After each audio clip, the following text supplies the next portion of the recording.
কি নাই। সবচাইতে খারাপ চরিত্রের লোক নেতা হবে, সমাজের নেতা আছে কি নাই?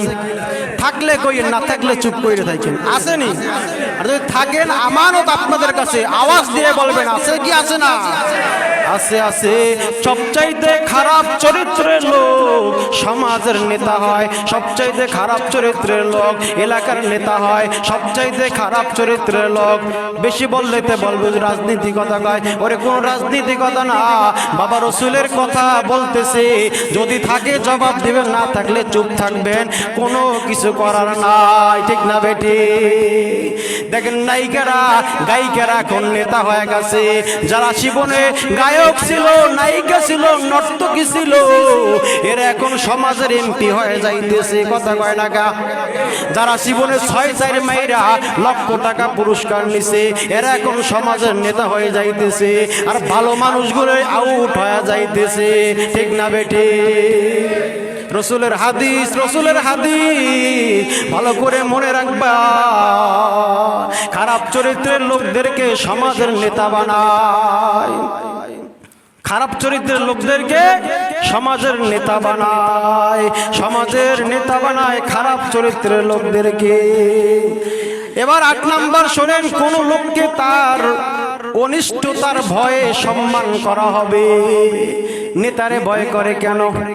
বলে সে অনিষ্টতার কারণে, তার ভয়ের কারণে তারে সম্মান করে, ভয়ের কারণে সালাম দেয়। আমরাই তো শরমের কথার কি গমু, মাঝে মাঝে সালাম দিতে হয়। জিন্দিগিতে নামাজ পড়ে না, সারাদিন বিড়ি টানে, গাঞ্জা খায়, ট্যাবলেট খায়, তার সালাম দিই কারণ কি? বলে তার অনিষ্টতার ভয়ের কারণে। কথা কয় টাকা? এই মাঝে মাঝে অনুষ্ঠানে দেখবেন দাওয়াত দেয় কারে? সমাজের নেতা খাতারে। কেন কেন? কয় কেন দাওয়াত দিছো?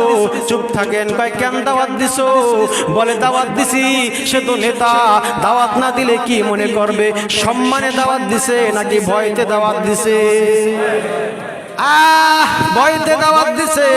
যখন সমাজের মধ্যে এই সিস্টেম চালু হয়ে যাবে, ওই জমানার মধ্যে, ওই জাতির মধ্যে আল্লাহ তাআলার গজব একটার পর একটা নাজিল হতেই থাকবে। একটার পর একটা নাজিল হতে থাকবে। এবার দেখেন 9 নাম্বার, মদ পান করা হবে, আছে কি নাই? মদ হারাম কি হারাম না? আল্লাহ তাআলা কোরআনে বলেছেন মদ হারাম, হারাম, হারাম। এখন বাংলাদেশে মদের লাইসেন্স দিয়া দিছে। কথা কয় না গা?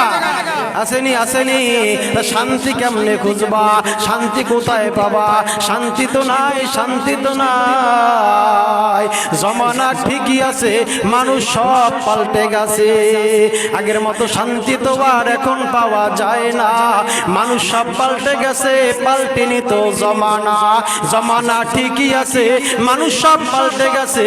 মানুষ সব ঠিক, মানুষ সব পাল্টে গেছে, জমানা ঠিকই আছে। জমানার কোনো দোষ না, দেশের কোনো দোষ না, মসজিদের কোনো দোষ না, সংসারের কোনো দোষ না, দোষ হলো মানুষের। ঠিক না বেটি? মানুষ দিন দিন পরিবর্তন হইতেছে।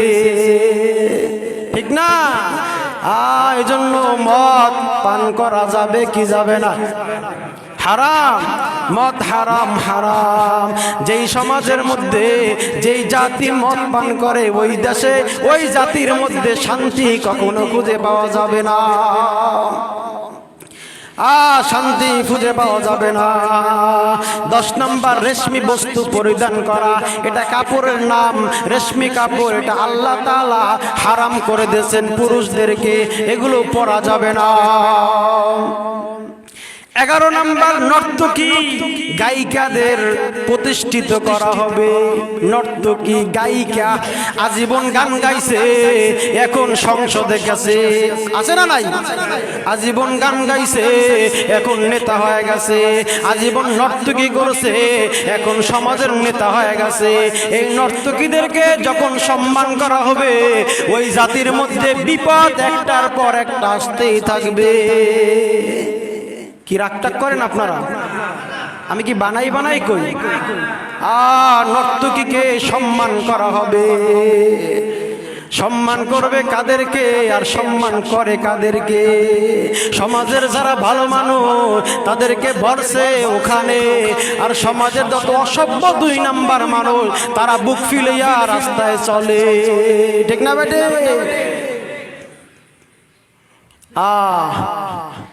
কয়ডার কমু। এরপরে 12 নাম্বার বাদ্যযন্ত্রকে কদর করা। বাদ্যযন্ত্র হারাম কি হারাম না? গান বাদ্যর আওয়াজ হারাম কি হারাম না? আর আজকে সমাজ এখন বাদ্যযন্ত্রকে হালাল হয়ে গেছে। বাদ্যযন্ত্র সারা দেশে চলে কি চলে না? আপনার সন্তান বাদ্যযন্ত্র বাজায় কি বাজায় না?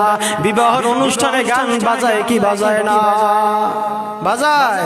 হারাম হারাম করতেছো, বিবাহ দিতেছো হারাম। এবার হুজুর নিয়ে দোয়া করাও, আর দোয়া কি করব?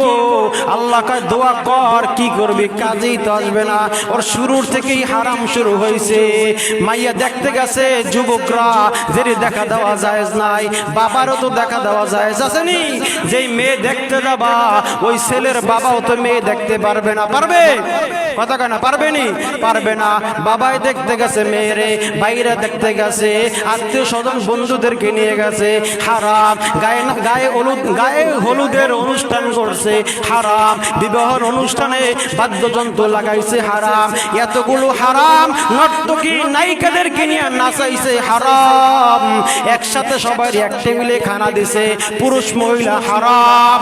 এতগুলো হারামের পরে হুজুর নিয়ে দোয়া করাও কোন কারণে? কি কোন কারণে দোয়া? লাভ হইবে কি? লাভ হইব নি? ওর দোয়া ফাও ফাও। এতগুলো হারাম কাজের পরে কেমনে ভালো মনে করে? আর হুজুর দাম্পত্য জীবনে জানে সুখময় হয়, সব কল্লা হারাম, কেমনে হবে ভালো? সময় তো শেষ, কেমনে কইতাম? আল্লাহ তাআলা আমাদের সবাইকে এই যে 15টি গুনাহ, যা যে কয়টা বললাম, এগুলো আছে কি আছে না? কি কেউ রাগটাগ করছেন? মন্দ সবার বেজার কারণ কি? অবস্থা কি? আর এগুলো রাগের কিছু না বাবা। আল্লাহর রসুলের ভবিষ্যৎবাণী এটা বাস্তবায়ন যদি হয় দেশে, ওই দেশের ভিতরে আযাব আযাব আযাব একটার পর একটা। কখনো সিডর আসবে, কখনো ভূমিকম্প আসবে, কখনো আয়লা আসবে, কখনো বুলবুল আসবে, কখনো অগ্নিকাণ্ড হবে। খোদার কসম, খোদার কসম, কেউ বন্ধ করতে পারবে না, কোনো ফায়ার সার্ভিস দিয়ে নিভাতে পারবে না। খোদার কসম, সমাজ থেকে অন্যায় অপরাধ দূর করে দাও, সব অটোমেটিক বন্ধ হয়ে যাবে। ঠিক কিনা ধরে বলেন? সব অন্যায় অপরাধ দূর করে দাও, সমাজ পবিত্র হয়ে যাবে। আল্লাহ তাআলা আমাদের সবাইকে